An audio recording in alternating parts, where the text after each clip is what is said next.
वाञ्छाकल्पतरुभ्यश्च कृपासिन्धुभ्यैव च पतितानां वैष्णवेभ्यो नमो। আজকে আমরা ভাগবতী কথা আলোচনা করছি। কার্তিক মাসে নিয়ম সেবায় শ্রীকৃষ্ণের দাম বন্ধন লীলা দশম স্কন্ধে শ্রী শ্রী সুখদেব গোস্বামী পাদ রাজা পরীক্ষিতের প্রশ্ন না থাকা সত্ত্বেও দিনান্তরে লীলা বর্ণন করতে আরম্ভ করেছেন। কারণটা কি? এখানে রাজার কোনো প্রশ্ন নাই কেন? এই অধ্যায়ে কোনো প্রশ্ন নাই বটে, তবে রাজা প্রশ্ন করেছিলেন সেটা পূর্ব অধ্যায়ে।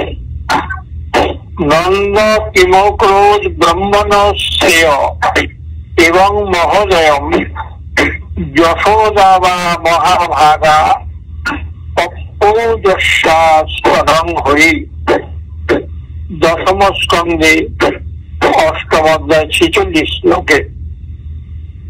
নন্দ মহারাজ এমন কি পূর্ণ অনুষ্ঠান করেছিলেন, কি শ্রেয় অনুষ্ঠান করেছিলেন, আর মহাভাগা যশোদা তিনি বা এমন কি পূর্ণ অনুষ্ঠান করেছিলেন যাতে হরি তার স্তন পান করেছেন?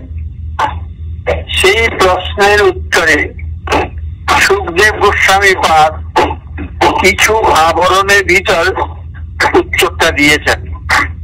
প্রকাশ্য সভাতে বুড়ো কথা বলা নিষেধ বলে এই আবরণটা কি বোঝা যায় না। শ্রী সুখদেব উত্তর দিয়েছেন, মহারাজ অষ্টবসুর মধ্যে জোন একজন, জোন বসুনাং সমরো ধরায়া সহ ভাজ্যায়া। ধরা নাম্নী তার পত্নী, ধরা নাম্নী তার ভাজ্যার সহিত বসু শ্রেষ্ঠ জোন ব্রহ্মা আরাধনা করেছিলেন। ব্রহ্মা তুষ্ট হয়ে দর্শন দেওয়ার পরে এরা তার কাছে বর চেয়েছিলেন, ভগবান যেন আমাদের পুত্র হয়। ব্রহ্মা বলে দিয়েছিলেন তথাস্তু বলে, পুত্র হবে। তাই এখানে বোঝা গেল, সুখদেবের বাক্যেতে জানা গেল ব্রহ্মার বরে নন্দ যশোদা তৈরি হয়েছেন। জোন হয়েছেন নন্দ মহারাজ আর তার পত্নী ধরা হলেন যশোদা। এই রূপে শ্রী সুখদেব উত্তর দিয়েছেন, কিন্তু উত্তরটায় আবরণ রেখেছেন। শ্রী সুখদেবের উত্তরটা শুনে রাজা পরীক্ষিতের মনটা কিন্তু প্রসন্ন হয়নি। তার রাজা মুখখানা দেখে সুখদেব বুঝেছেন রাজার মনটা পছন্দ হয়নি কেন?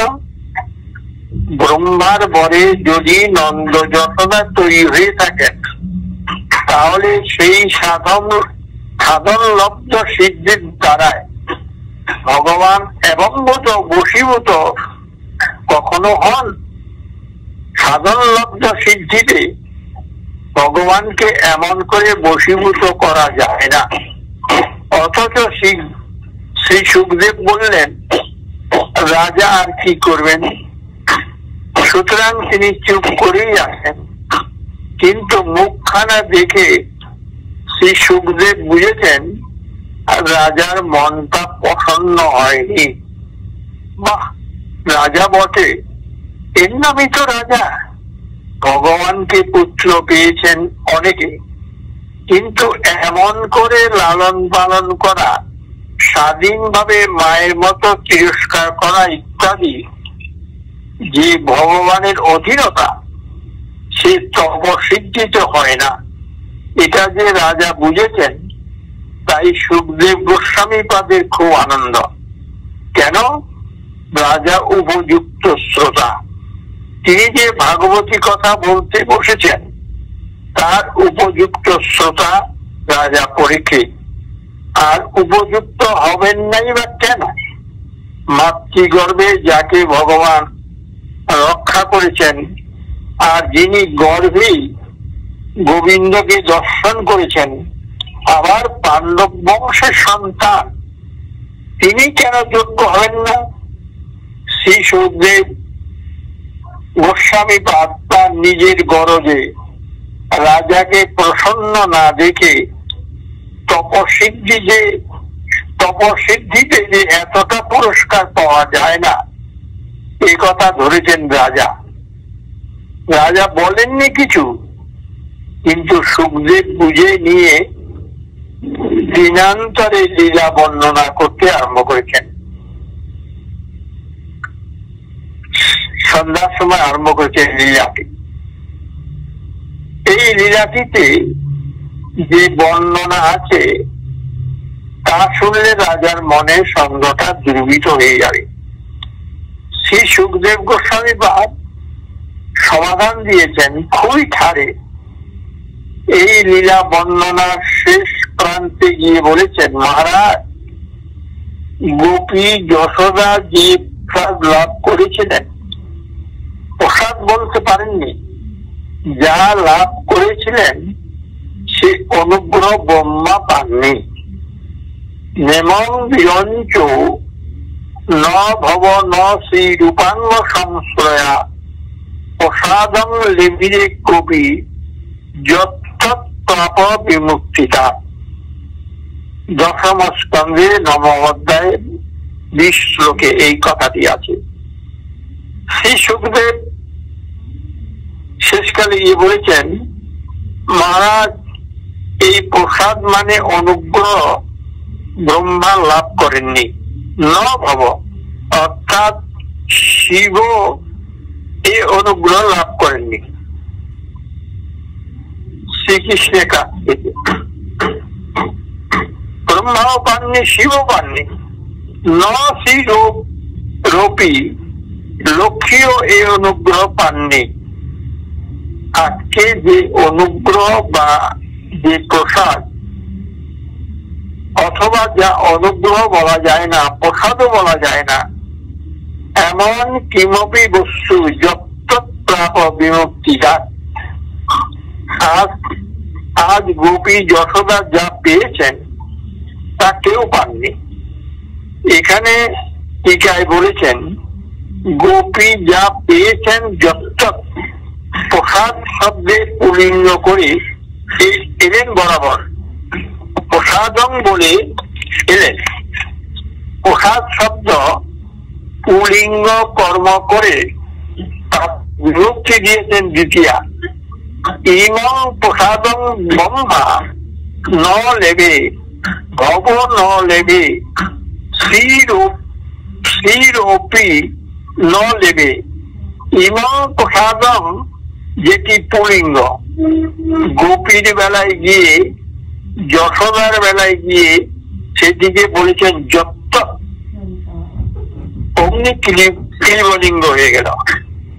যত্তাপ বিভক্তিটা ব্রহ্মা অনির্দিষ্ট বলে যেমন ক্লিবলিঙ্গ করেই ব্যবহার করা হয়েছে, ব্রহ্মণ শব্দ ক্লিবলিঙ্গ।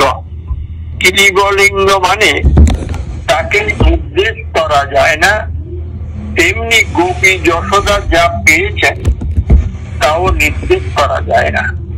ভাষা দিয়ে বলা যাবে না। ভাষা দিয়ে বলা যায় এমন কোন শব্দ নাই, তাই যৎপ্রাপ। এখানে শ্রী সুখদেব গোস্বামী পাদ খাদে বুঝিয়ে দিলেন রাজা পরীক্ষিতকে, মহারাজ, আপনি যা ধরেছেন কথাটা ঠিক। তপসিদ্ধিতে বর প্রাপ্তিতে ভগবানকে এমন করে পাওয়া যায় না। ব্রহ্মা এই অনুগ্রহ পাননি, তাহলে ব্রহ্মার বরে যদি যশোদা যদি তৈরি হয়ে থাকে, ব্রহ্মা যদি বর দিয়ে যশোদা তৈরি করতে পারেন, তাহলে যশোদার যে পাওনা তার থেকে ব্রহ্মার পাওনা বেশি হওয়া উচিত বিচারে। কিন্তু শ্রী সুখদেব বলেছেন ব্রহ্মা এই অনুগ্রহ পাননি, তাহলে ব্রহ্মার বরে যশোদা হয়েছেন, এই কথা ঠিক না। ঠিক হলে কি হতো, ব্রহ্মা যদি যশোদা তৈরি করতে পারতেন তাহলে যশোদার যে পাওনা তার থেকে বেশি পাওনা ব্রহ্মা হতো। ধরুন কোন ব্যক্তি যদি কাউকে 500 টাকা মাইনে চাকরি করে দেয় তাহলে সে তার থেকে বেশি টাকা পায়, এই বোঝা যাচ্ছে। তাই যশোদা যদি এই পান তাহলে যার বলে যশোদা সে ব্রহ্মা নিশ্চয়ই আরো অনেক পান। কিন্তু সুখদেব কিন্তু জবাব দিয়ে দিলেন তা পাননি। নেম বিরঞ্চ ন ভব ন শ্রী রূপাঙ্গ সংশয়া প্রসাদম লেভিরে গোপী যত্তৎপ্রাপ বিরক্তিতা। তবে কথাটা কি, সুখদেব কথাটা ভাঙেননি, ওই রকম খারে বলিলেন।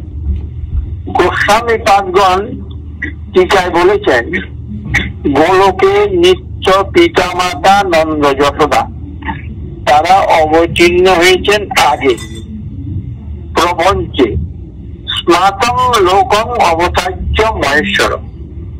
প্রপঞ্চ জগতে ভগবান যখন নিজে আসেন তার আগে নিজজনকে অবতীর্ণ করান, তারপরে নিজে আসেন।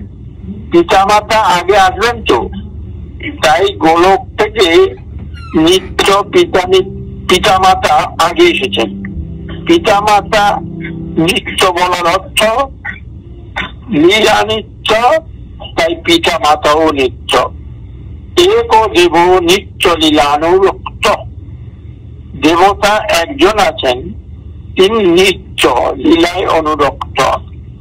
লীলা যদি নিত্য হয়, লীলা তো 4 রসে, দাস্য সৈক্ষ সখা পিতামাতা কান্তাবজ্ঞ, এই 4 রসের লীলা গোলকে নিত্য চলছে। দাস্য রসের লীলা, সখ্য রসের লীলা, বাৎসল্য রসের লীলা আর মধুর রসের লীলা নিত্য চলছে। এখন ভগবান কাকে নিয়ে লীলা করবেন? পরিকর চাই, ধাম চাই, তবে তো ভগবানের লীলাটা হবে। ভগবান যেমন নিত্য পদার্থ তেমনি ভগবান যেমন নিত্য পদার্থ তার ধাম গোলকাদিও তেমনি নিত্য পদার্থ। তা না হলে লীলা নিত্য হয় না।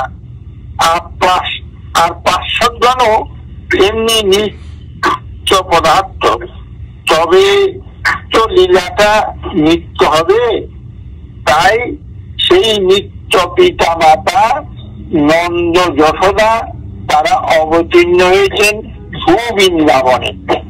এই আমাদের ভূবৃন্দাবন। গোবিন্দ আসবেন বলে আগে থেকেই,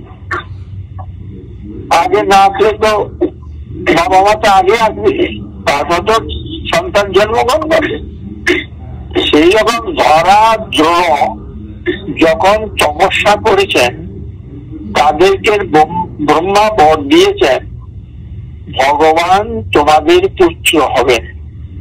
এখন শ্রী সুখদেব বলে দিলেন তারাই নন্দ মহারাজ ও যশোদা হয়েছেন। কথাটা কি, নন্দ মহারাজের মধ্যে যৌন প্রবিষ্ট, যশোদার মধ্যে ধরা প্রবিষ্ট হয়ে ভগবানের বাৎসল্য রসে আস্বাদন করেছেন। তাহলে যশোদা মা যতটা বাৎসল্য রস আস্বাদন করেছেন ধরা কি ততটা করেছেন? বললেন না, তা হয় না। অধিকার অনুসারে আস্বাদনটা হয়। যেমন ক্ষুধা অনুসারে অন্যের আস্বাদন, ক্ষুধা যত বাড়বে ততই অন্ন খাবে। তেমনি ভগবানের আশ্বাস ভক্তি অনুসারে নিত্য কান্তা, নিত্য পিতামাতা, নিত্য সখা, নিত্য দাস, এদের যে অধিকার, রাগাত্মিকা ভক্তির যে অধিকার, তাতে যে ভগবানের আস্বাদন হয় সেটা অন্য ভক্তিতে হয় না। কত রকমের ভক্তি আছে বলছেন, রাগাত্মিকা ভক্তি হলো আলাদা, কিন্তু ভক্তি বটে অন্য ভক্তি আছে, জ্ঞান মার্গ ভক্তি, যোগ মার্গ ভক্তি, অনেক রকমের ভক্তি আমাদের আছে, কিন্তু ওইসবে ভক্তিতে হবে না। কিন্তু ভক্তি বটে, তথাপি হয় না। রাগাত্মিকা ভক্তির অনুভবটা সর্বোচ্চম, এটা মনে রাখতে হবে। রাগাত্মিকা ভক্তির অনুভবটা সর্বোচ্চম, সেখানে কেউ যাওয়ার নেই। কৌস্তব মুনি যেমন ভগবানের বক্ষ ছাড়া দ্বিতীয় জায়গায় থাকে না, সেই প্রকার রাগাত্মিকা ভক্তি ব্রজবাসীজন ছাড়া দ্বিতীয় স্থানে নেই। এই রাগাত্মিকা ভক্তি ছাড়া ভগবানকে এবম্মত বশীভূত করা যায় না। কিন্তু সুখদেব গোস্বামী বলে দিয়েছেন, দেখুন এই যে রাগাত্মিকা ভক্তি, অনেকে বলে বৃন্দাবনে যাব না, আরে বৃন্দাবনেই তো আসো। এই পৃথিবীর মধ্যে এই ব্রজবাসী ছাড়া এই রাগাত্মিকা ভক্তি কোনো কেউ পারেনি। 33 কোটি দেবতারাও পর্যন্ত রাগাত্মিকা ভক্তি পারেনি। তাই ভগবান এবং মতো বশীভূত করা যায় না ভগবানকে, একমাত্র রাগাত্মিকা ভক্তি। এই রাগাত্মিকা ভক্তি পৃথিবীতে আর কোথাও নেই। কিন্তু সুখদেব গোস্বামীপাদ বলে দিয়েছেন, এরা ধরা দ্রোণ। গোস্বামীপাদগণ বিচার করে দেখিয়ে দিয়েছেন, ধরা দ্রোণ এদের মধ্যে প্রবিষ্ট হয়ে ভগবানকে পুচ্ছ করে আস্বাদন করেছেন। তথাপি এরা একটু বেশি পেয়েছেন। অন্যভাবে যদি ওরা অবতীর্ণ হতেন, নন্দ যশোদার মধ্যে প্রবিষ্ট না হয়ে যদি তারা পৃথক আসতেন, তাহলে এতটা আস্বাদন হতো না। দুটো কারণে ওদের পাওনা বেশি হয়ে গেল। কারণ দুটি কি, এসেছেন তারা ব্রহ্মার বরে, ব্রহ্মা ভক্ত, তিনি বর দিয়েছেন ভগবানের বরের চেয়ে ভক্তের বরের বেশি দাম। তাহলে ভক্ত ব্রহ্মার বরে এসেছেন, এখানে মনে রাখতে হবে। তাহলে ভক্ত ব্রহ্মার বরে এরা এসেছেন, এই প্রথম গেল বেশি পাওনার কথা। দ্বিতীয় কথা হলো, তারা আমার নিত্য পিতামাতা যে নন্দ যশোদা, তাদের আশ্রয়ে এসেছেন। সুতরাং কৃপাটা দুদিক থেকে বেশি হয়ে গেছে। এই সম্বন্ধে একটা গল্প আছে। গল্পটা কি, ভাগবতেরই গল্প।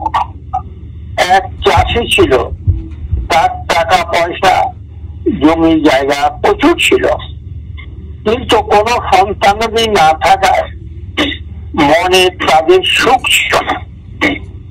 একবার দেবশ্রী নারদের সঙ্গে তার সাক্ষাৎ হলো। সে বলল, দেবশ্রী পাদ, আমার কোনো পুত্র নাই, আপনি দয়া করে ভগবানকে জিজ্ঞাসা করবেন আমার কি কোনো সন্তান হবে না? নারদ ঋষি বললেন, আচ্ছা জিজ্ঞাসা করব। নারদ ভগবানের কাছে গিয়ে চাষির কথা নিবেদন করে। ভগবান বললেন, আমার খাতায় তো চাষির কোনো পুত্র সন্তানাদি যোগ নাই।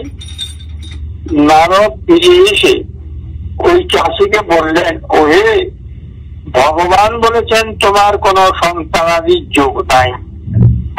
এরপর বেশ কিছুদিন যায়। একদিন এক সাধু ওই চাষির বাড়ির সামনে দিয়ে যাচ্ছে আর চিৎকার করে ভিক্ষা করছে। ওই সাধুটা কি বলছে? বলছে, एक रोटी देगा तो एक लड़का होगा, दो रोटी देगा तो दो लड़का होगा। এই কথা শুনে চাষি তাড়াতাড়ি সাধুকে 4খানা রুটি দিয়ে দিয়েছে। পরে ওই চাষি সাধুর বরে 4টি ছেলে হলো। এদিকে অনেকদিন বাদে আবার নারদ ঋষি এসেছেন ওই চাষির খবর নিতে। দেখেন ওখানে বিভিন্ন বয়সের 4টি ছেলে খেলা করছে। ঋষি চাষিকে জিজ্ঞাসা করলেন, এরা কার ছেলে? চাষি বলল, আগে এরা আমারই ছেলে। ঋষি তো অবাক। চাষি সেই সাধুর বরের কথা বলল। চাষির কথা শুনে নারদের মনটা জমে গেল। ভগবান কি তাহলে তাকে মিথ্যা কথা বলেছেন? ফিরে গিয়ে ভগবানকে জিজ্ঞাসা করলেন, প্রভু আপনি কি আজকাল মিথ্যা কথা বলেন? ভগবান বললেন, কেন দেবর্ষি এই কথা বলছো কেন? নারদ ঋষি বললেন, আপনি আমায় বললেন ওই চাষির সন্তান হবে না, আর আমি এই মাত্র দেখে এলাম তার 4টি সন্তান হয়েছে। ভগবান বললেন, ও এই কথা? তা আমার খাতায় ওর সন্তানের যোগ ছিল না, সাধুর বরে ও সন্তান হয়েছে। সাধু ভক্তের বরে তো আমার হাত নেই, আপনিও তো বর দিয়ে আসতে পারতেন। এই হলো ভগবানের বরের চেয়ে ভক্তের বর যে বড় তার প্রমাণ। তাই ধরা ও দ্রোণ যশোদা মায়ের মতোই ভগবানের পুত্র বাৎসল্য আস্বাদন করেছেন। শ্রী সুখদেব গোস্বামী পাদ বলেছেন, মহারাজ একদা গৃহ দাসিষু যশোদানন্দ গৃহিণী কর্মান্তর নিযুক্তাসু নির্মমন্ত স্বয়ং দধি। দশম স্কন্ধে 9ম অধ্যায় 1ম শ্লোকে এই কথাটি আছে। আচ্ছা, এই কথা একটা কথা বলে রাখছি। এই কার্তিক মাসে দামোদর মাস, তো কার্তিক মাসে দামোদর মাসে সত্যাব্রত মুনি প্রোক্ত দামোদরাষ্টক নিত্য পাঠ করেন বৈষ্ণবগণ। সবাই এই বৈষ্ণবরা এই দামোদরাষ্টক পাঠ করেন। আমি একটু পাঠ করে এই দামোদরাষ্টকটা পেয়েছি, তারপরে আবার আরম্ভ করব।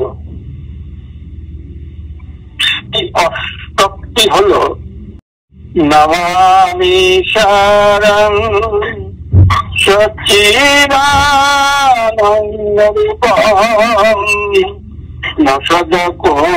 নসদকুণ্ডলম গোকুলে ভাজমানম। এই দামোদর স্তব 8 শ্লোক হয়ে গেল। এই দামোদর স্তব দামোদর মাসে প্রতিদিন, মানে এই কার্তিক মাসে ভক্তগণ পাঠ করে থাকেন। এই লীলাতে 2টি বস্তু সূচিত হয়ে থাকে।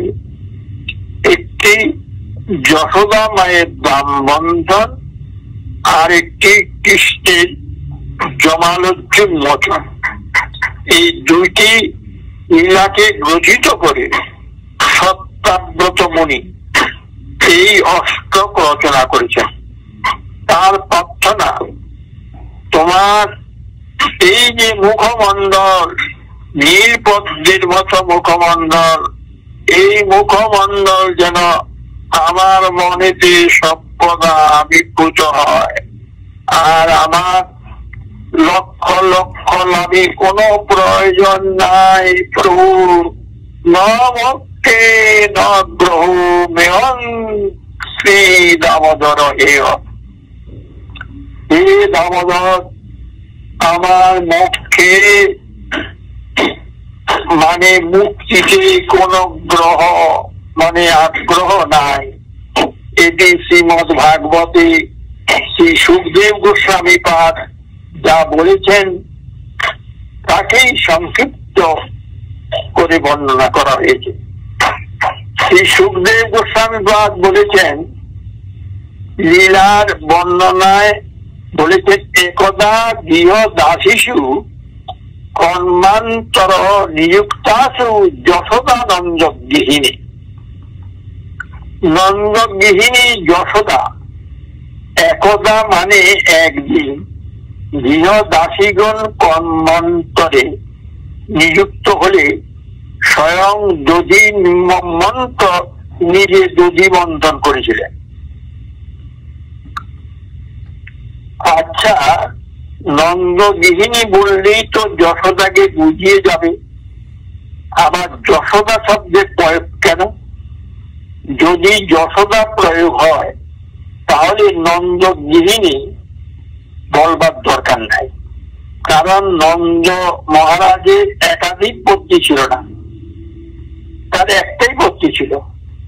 সুতরাং নন্দগৃহিণী বললেই যশোদাকে বুঝিয়ে যায়। শ্রী সুখদেব নন্দগিরিও বললেন, আবার যশোদাও বললেন। একটি শব্দ বেশি হচ্ছে, একটা শব্দ বেশি হচ্ছে না? গোস্বামী পাদ বলছেন না, বেশি হচ্ছে না, প্রয়োজন আছে। শ্রী সুখদেব বলেছেন নন্দগিনী বললে বুঝিয়ে যায় বটে নন্দ মহারাজের পত্নী, কিন্তু যশোদা না বললে যে অর্থে সুখদেব বলতে চান তা বোঝায় না। কি অর্থে? আজকে তিনি যে যশ দান করবেন বলে যশোদা, যশ কাকে দান করবেন?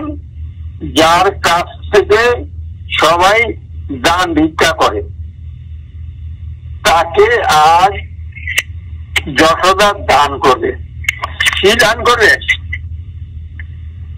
যে গোবিন্দের কাছ থেকে সবাই দান গ্রহণ করে, সবাই ভিখারি তার কাছে, আজ তাকে যশোদা যশ দান করবে। যশোদা কি যশোদা যশ দান করবেন। তার যশটা কি? সামর্থ্যের বাইরে যে কাজ করতে পারে তাতে তার যশ হয়। যেমন আপনি 5 টাকা মাইনের চাকরি করেন, আপনি যদি দুর্গা পূজা করেন 3 দিন ধরে, যেটা বহু ব্যয় সাধ্য, তখনই সবাই বলবে, লোকটা তো অদ্ভুত, অতি উত্তম, 5 টাকা মাইনে চাকরি করে সে দুর্গোৎসব করছে, বড় বিচিত্র। এটাই হলো যশ। তাই সামর্থ্যের বাইরে যে কাজ, যেটা গোবিন্দের সামর্থ্যের বাইরে, সেই যশটা গোবিন্দকে দিয়ে দিয়েছেন যশোদা মা। কি সামর্থ্যের বাইরে? ভালো করে মনোযোগ দিয়ে শুনবার চেষ্টা কর, বুঝবা। কি সামর্থ্যের বাইরে? ন চাঞ্চ নহি বহির্যস্য ন পূর্বং নাপি চাপরম। যার অঞ্চল নাই, বাহির নাই, পূর্ব নাই, পশ্চিম নাই, অর্থাৎ সর্বব্যাপক যিনি, তাকে মা যশোদা দড়ি দিয়ে ঘিরে দিয়েছেন, দড়ি দিয়ে। এবং ভক্তাধীনতা যশটা গোবিন্দকে দিয়ে দিয়েছেন, আর কেউ দিতে পারেনি, তাই যশোদা। এই পৃথিবীতে কোন দেব দেবী কেউ পেরেছে ভগবানকে? এই উদুভলে প্রেত তাকে চতুর্দিকে বেঁধে দিয়েছেন, এইটাই বুঝবার। এবং ভক্তাধীনতা যশটা গোবিন্দকে দিয়েছেন, আর কেউ দিতে পারেনি, তাই যশোদা। শ্রী সুখদেব গোস্বামী বললেন একদা একদিন। তাহলে কোন দিন? শ্রীজীব গোস্বামী পাদ বলেছেন কদাচিৎ দীপ মালিকা মহোৎসবে, যে দিনে কালী পূজা তার পূর্ব দিনে দীপ দান করা হয়, সেই দিন কালী পূজার আগের দিন দীপ দান, দীপ মালিকা মহোৎসব চতুর্দশীতে, এটা হয় চতুর্দশীতে। আর কালী পূজা হয় অমাবস্যায়, তার পরের দিন প্রতিপদে অন্নকূট। এই অন্নকূট আগে ছিল না, আগে ছিল ইন্দ্র পূজা। এই ইন্দ্র পূজা সময় যদি ব্রজভূমির সকল গোপী কিছু কিছু ইন্দ্র যজ্ঞের অংশ গ্রহণ করতেন, তথাপি রাজার উপর তো চাপটা বেশি। যজ্ঞের বহু বস্তু তৈরি করতে হয়, কত গম ভেঙে আটা তৈরি করতে হবে, কত ঘি তৈরি করতে হবে, কত নবনীত করতে হবে, বহুত কাজ। যেরকম আমাদের বাংলার ঘরে ঘরে লক্ষ্মী পূজা হয় প্রত্যেকের ঘরে, সেই রকম ব্রজবাসীদের প্রত্যেক ঘরে ঘরে এই ইন্দ্র পূজা হতো। তাই সেদিন দাসীগণ সব যজ্ঞের কাজে নিযুক্ত হয়েছে। আর তো সময় নাই, মাঝে তো একদিন, আর চতুর্দশী, কাল অমাবস্যা, পরশুদিন ইন্দ্রযজ্ঞ। হ্যাঁ, কালী পূজার পর দিন হলো ইন্দ্রযজ্ঞ। কিন্তু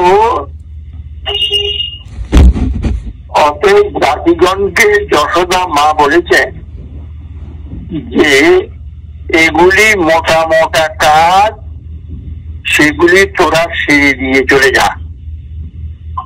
দাসীকে বলেছে বাকি কাজগুলি আমি সেরে নেব।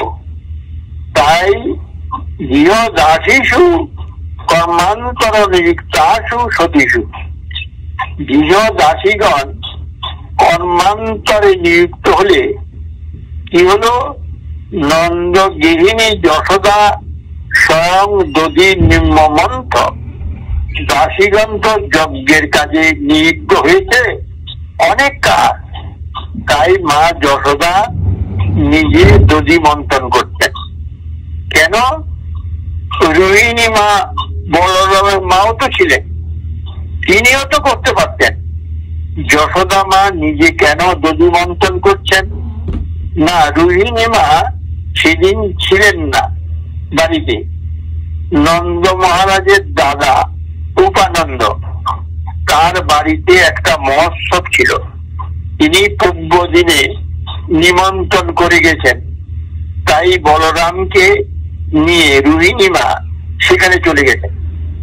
চম্পু বলেছেন যস্মিন নহনি সহ নন্দনা মনন্দচ্ছ নানা রোহিণী, রোহিণী প্রণয়ময় যন্ত্রণয়া নিমন্ত্রণয়া শ্রী মধুপানন্দ মন্দিরা বৃন্দমানসী। যেদিনে সহনন্দা মানে বলরামকে সঙ্গে নিয়ে যখন যাচ্ছেন,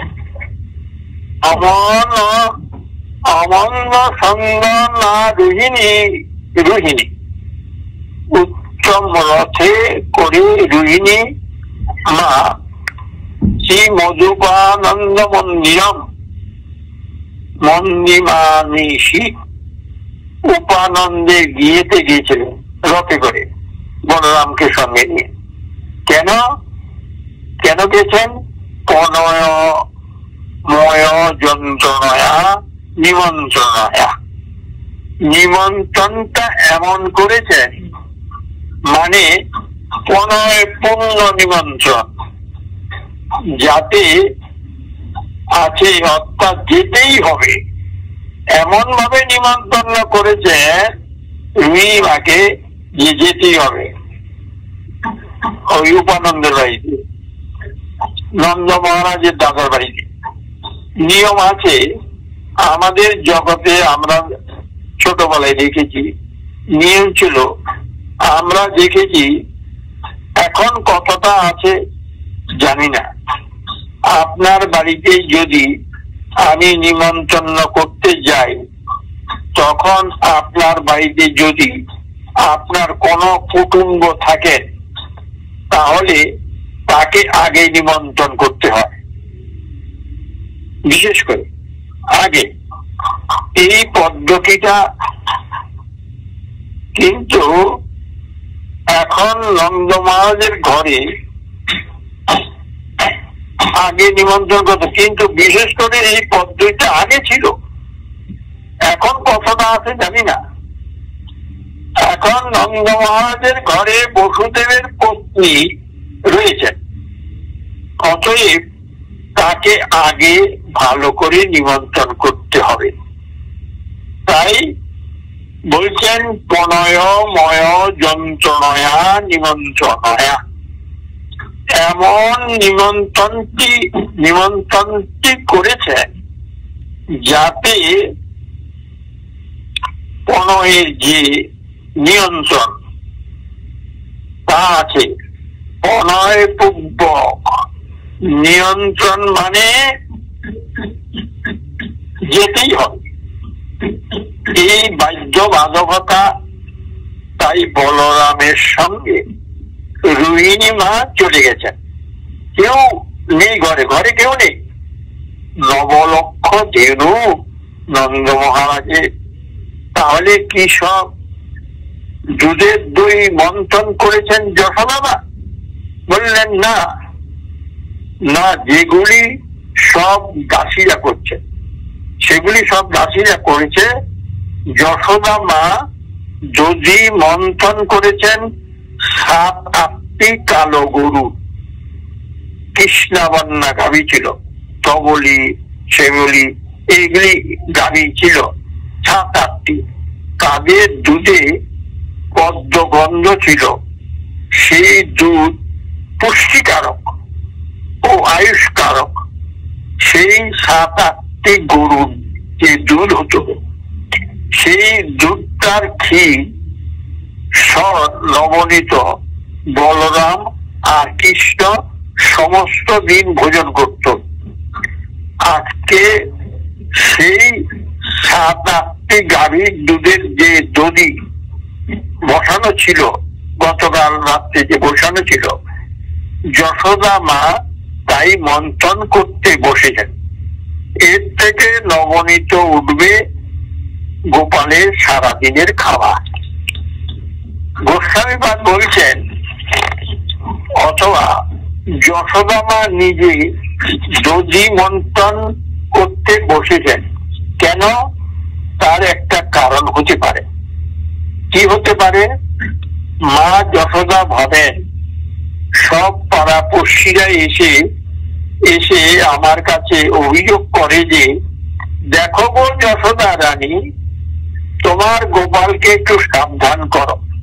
কেন? কি হয়েছে রে? মা কি আর বলবো, বলতেও লাজ লাগে, তবু না বলতে পারি না। এই তোমার গোপাল আমাদের ঘরে গিয়ে বড় উৎপাত করে, নবনীত খেয়ে দেয়, ভার ভেঙে দেয়।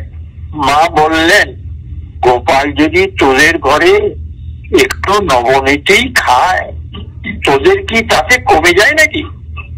তারা বললেন, ছি ছি মা, না মা, তা নয়।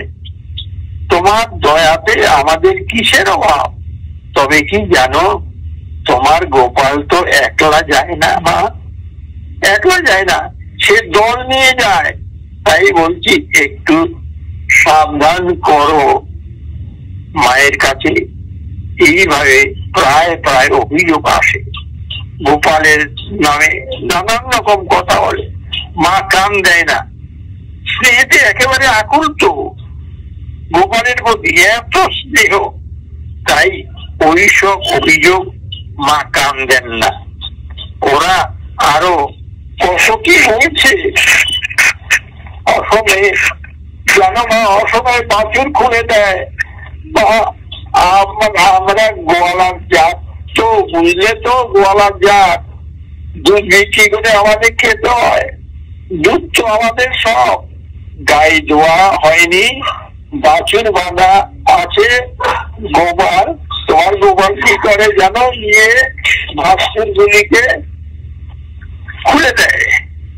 বলো দেখি আমাদের কি অবস্থাটা। আমার ছেলে খাটে ঘুমিয়ে আছে, চিমটি কেটে তার ঘুম ভাঙিয়ে দেয়।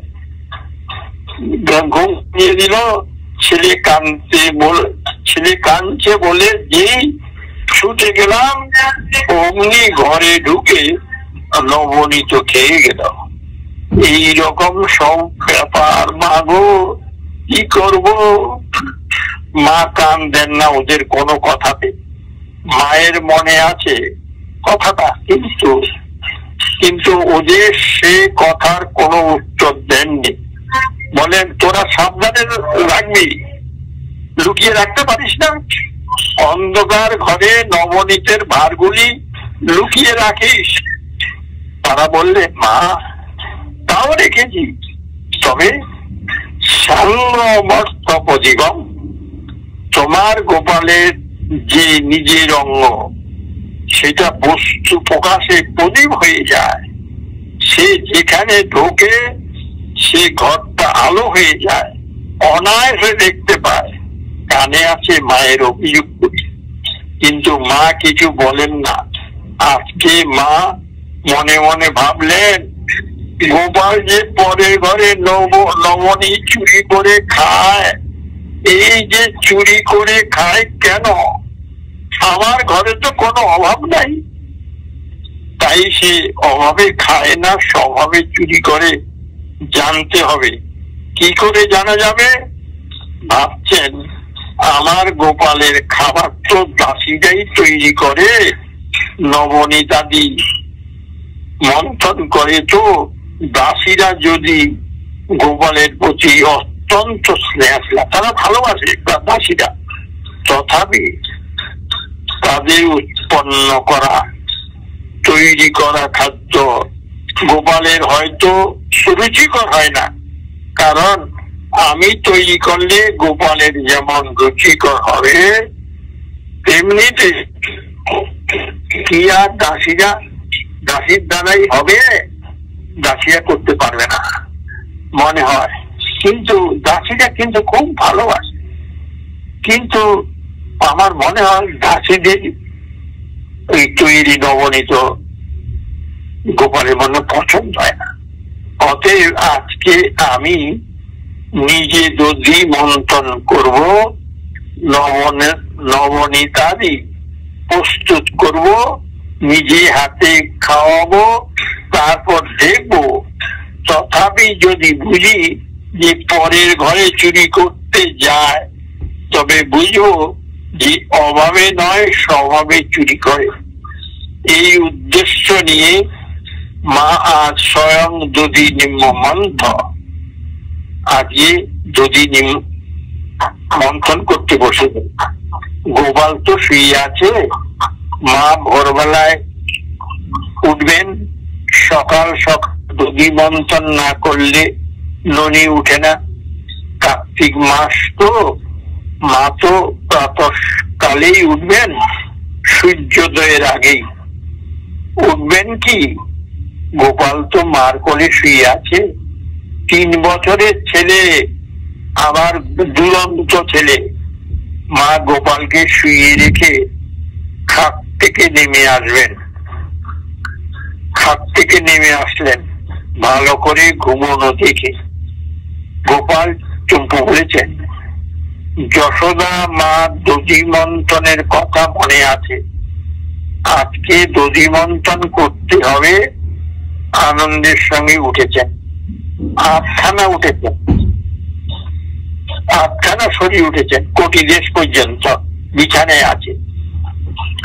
বাকিটা মাথাটা তুলেছেন আর দেখছেন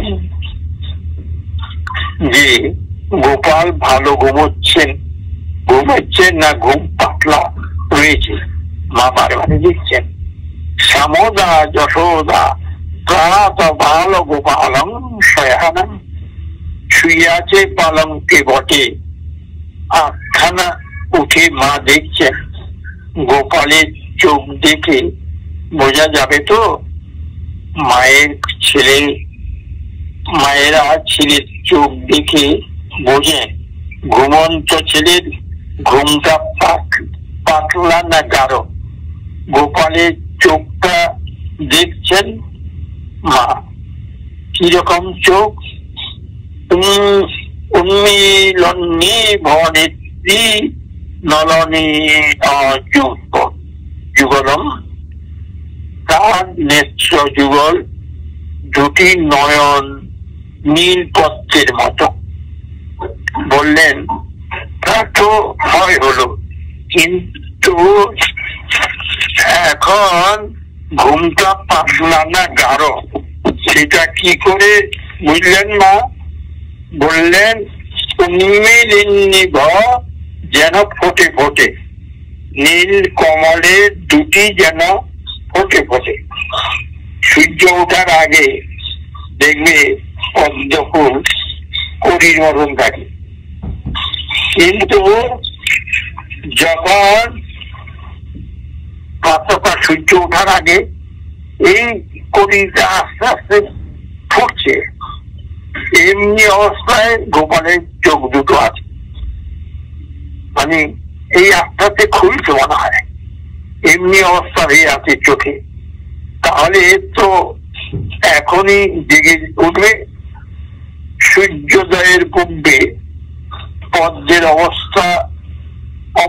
অবস্থাটা কেমন থাকে জানেন?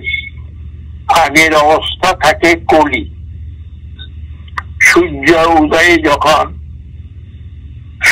যখন ওঠে, যখন প্রভাতে ফর্সাটা হয়, তখন কলিগুলো ফোটে ফোটে, এই এখনই ফুটবে, এইরকম অবস্থাটা।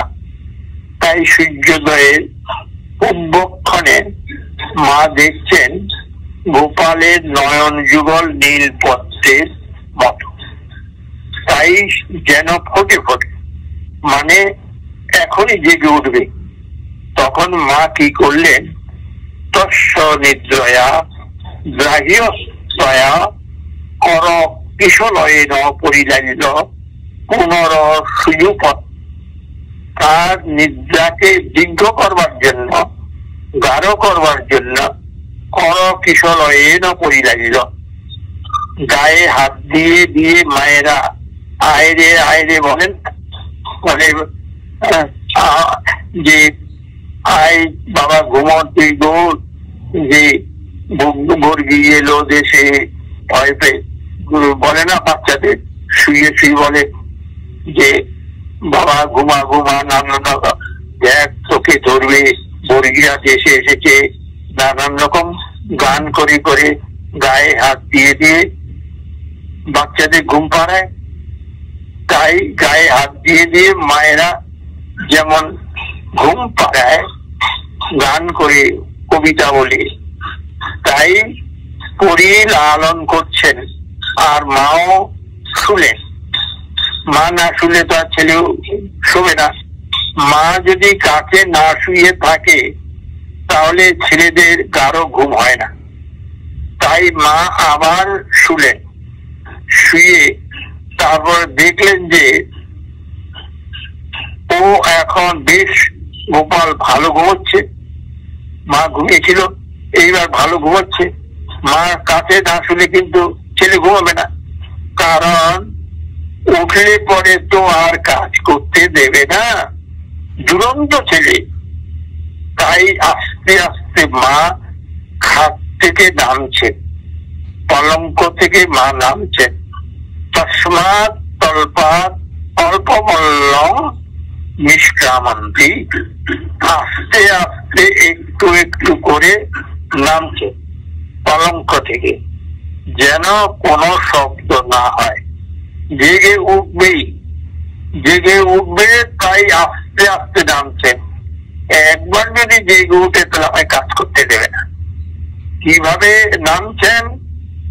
মুখখানা আছে গোপালের দিকে, দেখতে দেখতে মা নামছেন। আর দুটো দিক, একটা ঘুম ভাঙছে কিনা তাই দেখতে দেখতে মা নামছেন, অথবা ওই মুখ না দেখে থাকা যায় না, গোপালের মুখ না দেখে থাকা যায় না, তাই দেখতে দেখতে মা নামছেন।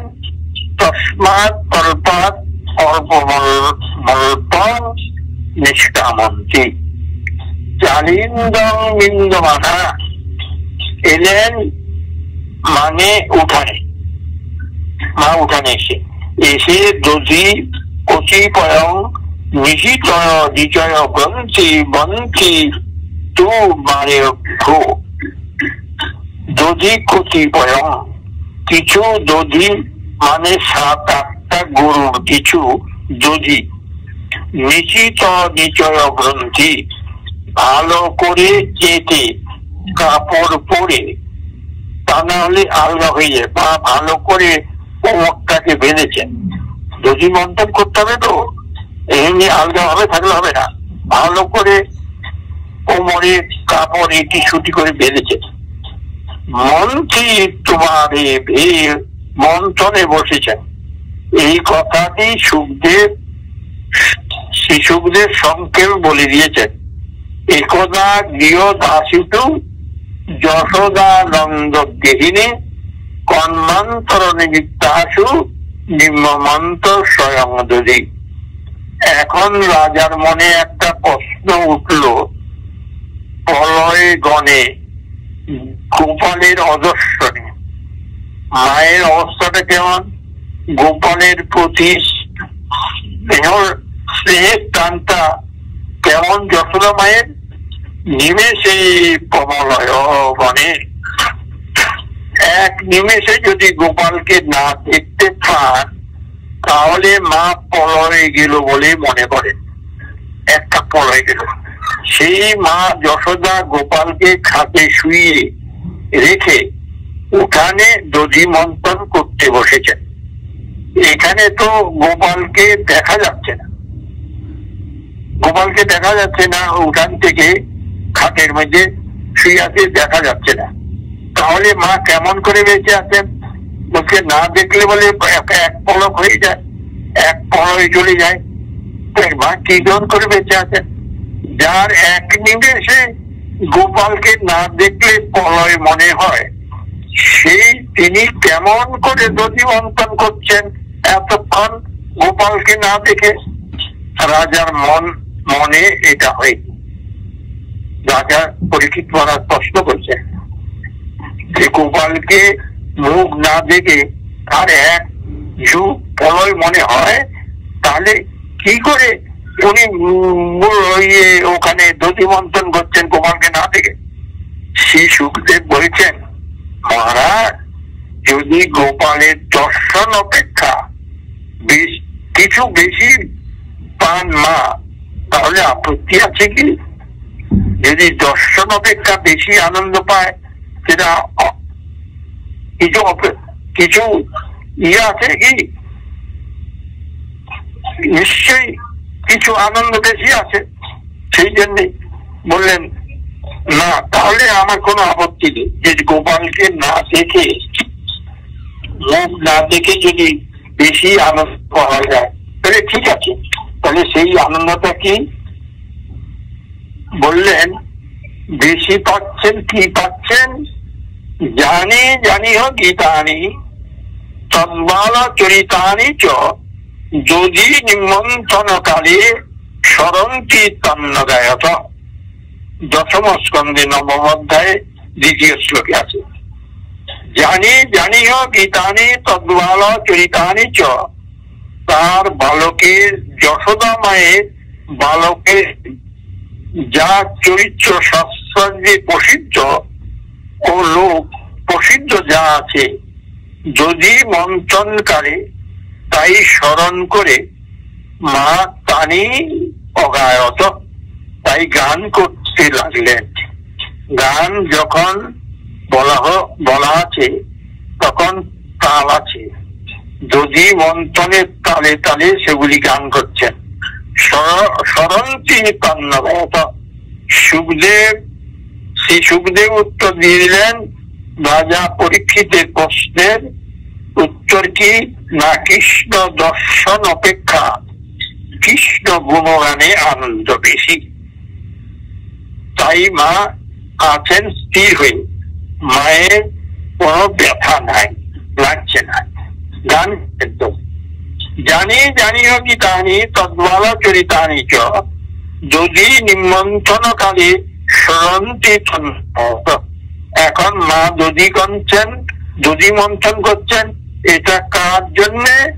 কৃষ্ণের জন্যে। বাৎসল্যবতী মা কৃষ্ণের জন্য, বাৎসল্যবতী মা কৃষ্ণের জন্য যদি মন্থন করছেন। কি গান গাইছেন? গোবিন্দ জয় জয় গোপাল জয় জয়, গোবিন্দ জয় জয় গোপাল, এই নানান রকম সুর দিয়ে এই গান গাইছেন। শ্রী গুরুদেব গোস্বামী পাদ মনে মনে হয়েছে, যারা কৃষ্ণকে বাৎসল্য রসে ভজবে তাদের তো একটা আশ্রয় চাই। তারা কার ধ্যান করবে? শ্রীকৃষ্ণের মাতুর্য যশোদায়া ধ্যান মাতার কাম। শ্রীকৃষ্ণ মাতা যশোদা, তার ধ্যান তাদের অতি আবশ্যক। যারা বাৎসল্য রসের উপাসনা করবে, তাই সুখদেব ধ্যানটা দিচ্ছেন মায়ের। খম্মং বাস পৃথকপতি তটে বিভ্রতি সূত্রলব্ধং পুত্র স্নেহস্ন প্রকুচুযুগং জাতকম পঞ্চশুভ্র রজ্জাতশ্রম ভুজাচলত কঙ্কন কুণ্ডলে চ স্নেহ সিন্নং বক্তং কবর বিকল আলিত নির্মমন্ত। দশম স্কন্ধে নবম অধ্যায়ে 3 শ্লোকে এই সংস্কৃতটা আছে। বলছেন খম্ম বাস পৃথকটি তটের বিভ্রতি। রেশমি বসন, পীতবর্ণের রেশমি বসন কোটি দেশে ঘাগরা করে বেঁধে পড়েছেন। সূত্রনদ্ধম, সুতো দিয়ে আটা কোমরটাকে ভালো করে। আর তখন মায়ের কি অবস্থা? পুত্র স্নেহস্নু তকুচুজ্জগং, গোপালের প্রতি যে স্নেহ, তাতে তার স্তন যুগল আপনা আপনি খরিত হচ্ছে। জাতক এবং সেই স্তন যুগল কম্পিত হচ্ছে যদি নিমন্ত্রণের দড়ি টানে টানে। যদি নিমন্ত্রণ করতে দড়ি টানতে হয়, শুভ্র মানে সুন্দর ভুজা, বললেন না সুন্দর ভুজার একটি, এটি আপাতত দেখা যাচ্ছে, উপলক্ষ্য আছে, অর্থাৎ পরমা সুন্দরী। শুভ্র শব্দের পরমা সুন্দরী সর্বাঙ্গ সৌন্দর্য উপলক্ষণে বর্ণিত হয়েছে, তাই শুভ্র। রজ্জু কর্ষাশ্রম ভুজ চলত কঙ্কন কুণ্ডলে চ। রজ্জুর আকর্ষণ বিকর্ষণ টানছেন দড়ি মন্থনের দড়িটা। দড়ি দিয়ে পাকিয়ে টানতে হয় না হাড়ির মধ্যে, তাকে করে চঞ্চল করে মা টানছেন, কিন্তু মা তো জানতে পারছে না এখন যে কি হবে, এইভাবে টেনে যাচ্ছেন, দড়ি মন্থন করে দিচ্ছেন আর গাইছেন, কীর্তন গাইছেন, গোপালের কীর্তন গাইছেন। কীর্তন গাইতে কি হচ্ছেন যে গোপাল আর কি থাকতে পারে? পরিশ্রম হচ্ছে, চঞ্চল হয়ে যাচ্ছে। কঙ্কন আর কুণ্ডল, হাতে যে কঙ্কন আছে সেও নড়ছে, আর কানে যে কুণ্ডল আছে সেও নড়ছে। ছিন্নাং বক্তং, মুখখানা ঘেমে গেছে। যদি কার্তিক মাস, তথাপি মা একটু স্থূলাঙ্গী। আর পরিশ্রম হচ্ছে দধি মন্থনে, তাতে বিন্দু বিন্দু মুখমণ্ডলে ধর্মে উদ্গম হয়েছে।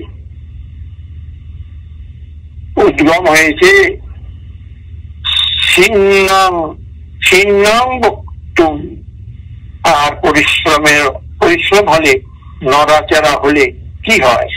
মাথার খোপা আগলা হয়। খোপা আগলা হয়েছে, শ্রী সুখদেব বলছেন না, বলছেন কবরী বিগলাম বলতি নির্মমন্থ। হতে বিগলিত হচ্ছে মালতী কুসুম, যা তার তন্ময় হয়েছেন কৃষ্ণ গুণগানে। এবং ভূতা যশোদা মা দধি মন্থন করছেন, কিন্তু কৃষ্ণ গুণগানে এক স্বধর্ম আছে। মদ্ভক্তা যত্র গায়ন্তী তত্র তিষ্ঠামি নারদ, যেখানে আমার ভক্তগণ আমার গুণগান করে আমি সেখানেই থাকি। এই বাক্যটা তো চিরকালেরই আছে। যশোদা মা কৃষ্ণ গুণগান করছেন, পুত্রী গুণগান করছেন, লোক প্রসিদ্ধ, শাস্ত্র প্রসিদ্ধ তার যে চরিত, তাই তিনি ছন্দে বন্ধন করে দধি মন্থনের তালে তালে গান করছেন। আর কি কৃষ্ণ ঘুমিয়ে থাকতে পারে? হ্যাঁ, যাকে ডাকছে সে তো ঘুমিয়ে থাকতে পারে? সে তো যেখানে গান হবে সেখানেই তো চলবে, ঘুমানো সম্ভব নয়। এটা হলো তত্ত্ব কথা। এটা ছেড়ে দিন, তত্ত্ব কথা ছেড়ে দেন, তবে ধরে রাখলে ভালো। নাম তিষ্ঠামি বৈকুণ্ঠে যোগী নাম হৃদয় নাচ, মদ ভক্ত যত্র গায়ন্তী তত্র তিষ্ঠামি নারদ। এই চিরকালের কথা আছে। আমি বৈকুণ্ঠে থাকি না, যোগীদের হৃদয়ে থাকি না, আমার ভক্তগণ যেখানে আমার গুণ কীর্তন করে আমি সেখানেই থাকি। সেই হিসাবে যশোদা মা কৃষ্ণ গুণগান করছেন, সুতরাং কৃষ্ণ সেখানে আসতে বাধ্য। তার বাক্য অনুসারে এটা একটা তত্ত্ব কথা। আর লীলা কথার দিক দিয়ে লীলা রসিকরা কি শুনবেন? না মা না থাকলে কাছে ছেলেদের ঘুম আপনি পাতলা হয়ে যায়। মা যদি কাছে না থাকে ছেলেদের ঘুম পাতলা। মা যদি কাছে শুয়ে না থাকে ঘুমটা ছেলে আপনি পাতলা হয়। ঘুম পাতলা হয়েছে, ছেলে উঠে বসেছে, বসে দেখছে মা বিছানায় নাই। মা নাই, আর যায় কোথায়? তখন ঠোঁট ফুলাতে আরম্ভ করেছে কান্না। মা নাই, তাই চোখ ঘষতে মা বলতে বলতে ছুটে এসে দেখে মা উঠানে তাড়াতাড়ি করে আসছে মার সন্ধানে। শ্রী সুখদেব বলছেন, মহারাজ কাম আসাধ্য মন্থন জননী হরি গীতা দধি মন্থনং নাশ্যেধি মাবহং। দশম স্কন্ধে নবম অধ্যায়ে চতুর্থ শ্লোকে স্তন্যকাম, এই কথাটা শব্দ শুনে এই শব্দে সুখদেব বসিয়ে দিলেন। তত্ত্বে বসানো যাবে না, লীলাতে বসিয়েছেন। যিনি পুণ্যকাম তাকে মা বলা হলো স্তন্যকাম। যশোদা মায়ের স্তন্য দুগ্ধে কামনা যায়, সেই পুণ্যকামী হয়েই তিনি মায়ের কাছে পৌঁছে গেলেন। ঘুম ভাঙলে ছেলেদের খিদে পায়, তখন মায়েরা কোলে নিয়ে স্তন্য দুগ্ধ দেন। কিন্তু আজ মা তা করেননি। আর মা কিন্তু তা করেননি যে ছেলেকে দুধ দেবে। মা চলে গেছেন, মা চলে এসেছেন অনেক আগে। তাই গোপালের খানিকটা অভিমান হয়েছে, তাই ঠোঁট ফোলাতে ফোলাতে মা মা বলে ডাকতে ডাকতে এসে হাজির হয়েছে। এদিকে মা তো তন্ময়, মা গোপালকে দেখেননি, পিছন থেকে কৃষ্ণ গুণগানে তন্ময়। তখন তো গোপাল ভাবছে কি করা যায়, ভাবছে মানে দেরি করছে না, সত্তর ভাবছে, তাড়াতাড়ি ভাবছে কি করা যায়। মাকে যদি এখন বলি মা আমাকে স্তন দাও, তাহলে পরে মা বলবেন দাঁড়া বাবা, এই হয়ে গেছে আমার, এই দধি মাংসটা একটু বাকি আছে, হয়ে গেছে, আর দুটো টান দেই, আর দুটো টান দিয়ে দিই, নেই তারা বাবা তুই একটু দাঁড়িয়ে থাক, এই বলে দেরি করাবেন। গোপাল বুঝতে পেরেছেন তার থেকে এক কাজ করলে হয়, টানটা বন্ধ করবার জন্য আর একটা উপায় করা যায়। সেই উপায়টা করলো কি, তান স্তন কাম অসাধ্য মন্ত্র জননী হরি ভিত্তা দধি মন্থন। দধি মন্থন দণ্ডটা, দণ্ডটা দু হাত দিয়ে গোপাল চেপে ধরল, মাকে কিছু বলেনি, চেপে ধরেছে। এখন একটু টান দিতে গেলেই দড়ি গোপালের হাতে লাগবে, মা সুতরাং বন্ধ করতে বাধ্য হবেন। মন্থন কি করে টানবেন, হাত তো টানা যায় না, এবার হাতে লেগে যাবে গোপালে। আর যদি মন্থন দড়িটা যদি না ধরতো, এটা দণ্ডটা যদি না ধরতো, তাহলে মা বলতো বাবা একটু দেরি করে, একটু দেওয়া হয়ে গেছে। কিন্তু এখন আর তো দড়ি টানতে পারছে না, গোপালের হাতে লেগে যাবে। প্রীতি বা মায়ের প্রীতিকে প্রকাশ করতে করতে মায়ের যাতে প্রীতি হয় এমন করে মন্থন দণ্ড ধারণ করে মন্থন নিষেধ করেছিল। মায়ের প্রীতি হলো কি করে, বাবা ছেলের বুদ্ধি দেখো আছে, আমি দেরি করি সেই জন্য একেবারে মন্থন দণ্ডটা ধরে ফেলেছে, তাহলে আমি হাতের উপর আর দড়ি টানতে পারবো না, যাতে লেগে যাবে, হাতে লেগে যাবে, এই জন্য মন্থন বন্ধ হলো। মা বসলেন, এইবার আরম্ভ হলেন। আচ্ছা জানি তাই আজকে এখানে এই পর্যন্ত থাকি।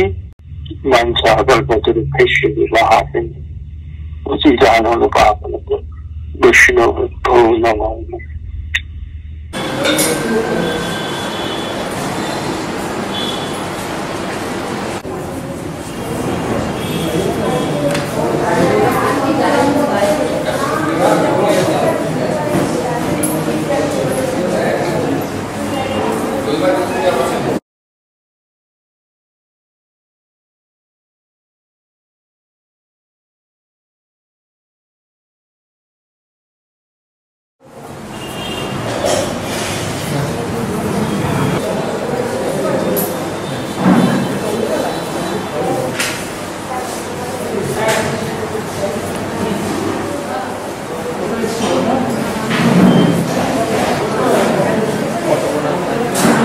সাড়ে 4টা না